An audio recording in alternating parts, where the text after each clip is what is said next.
السلام علیکم، آپ سب کو میرے یوٹیوب چینل میں خوش آمدید۔ ویورز، جیسا کہ آپ جانتے ہیں رمضان المقدس کا بابرکت مہینہ ہے، لیکن اس بابرکت مہینے میں کچھ لوگ اپنی بیماری کی وجہ سے یا ضعیف العمری کی وجہ سے یا کسی بھی تکلیف اور سفر کی وجہ سے روزہ رکھنے کے قابل نہیں ہوتے۔ اب جو لوگ روزہ نہیں رکھ سکتے ان کو اللہ تعالیٰ نے رخصت دی ہے کہ وہ روزہ چھوڑ سکتے ہیں، لیکن اس کا فدیہ ادا کرنا ہے۔ فدیہ ادا کرنے کی کیا کیا صورتیں ہیں، آئیے دیکھتے ہیں۔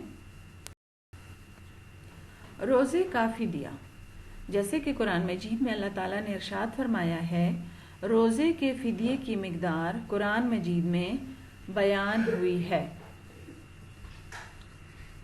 أياما معدودات فمن كان منكم مريضا أو على سفر فعدة من أيام أخر وعلى الذين يطيقونه فدية طعام مسكين فمن تطوع خيرا فهو خير له وأن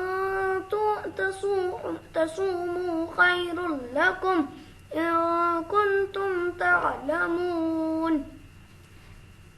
جزاک اللہ۔ یہ سورہ بقرہ کی آیت نمبر 184 ہے۔ ترجمہ: گنتی کے چند دن ہیں، پھر تم میں سے جو کوئی بیمار ہو یا سفر پر ہو تو دوسرے دنوں میں گنتی پوری کر لے، اور جو لوگ مشکل سے روزہ رکھنے کی طاقت رکھتے ہوں وہ ایک مسکین کا کھانا فدیہ دے دیں۔ پس جو کوئی خوشی سے نیکی کرے تو وہ اس کے لیے بہتر ہے، اور یہ کہ تم روزہ رکھو یہ تمہارے حق میں بہتر ہے اگر تم علم رکھتے ہو۔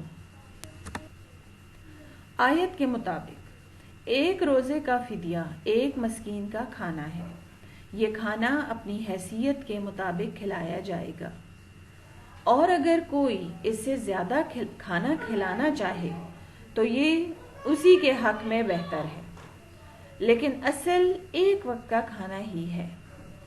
ابن عباس رضی اللہ تعالی عنہ روایت کرتے ہیں، بہت زیادہ بوڑھے شخص کو روزہ نہ رکھنے کی رخصت دی گئی ہے، وہ افطار کروائے اور ہر روز ماہ رمضان میں مسکین کو کھانا کھلائے، اور اس پر کوئی قضا نہیں۔ انس رضی اللہ تعالی عنہ بھی جب بوڑھے ہو گئے تھے تو وہ 1 یا 2 سال رمضان میں روزانہ ایک مسکین کو روٹی اور گوشت دیا کرتے تھے اور خود روزہ نہ رکھتے تھے۔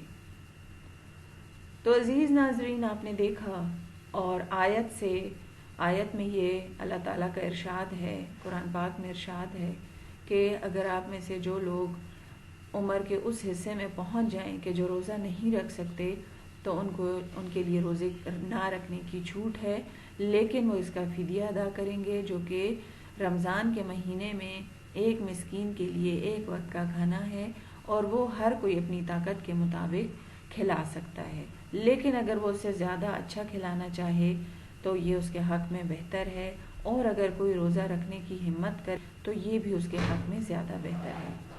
امید ہے آپ کو آج کی ویڈیو پسند آئی ہوگی۔ مجھے اپنی دعاؤں میں یاد رکھیے۔ اللہ تعالیٰ آپ کو خوش رکھے۔ اللہ حافظ۔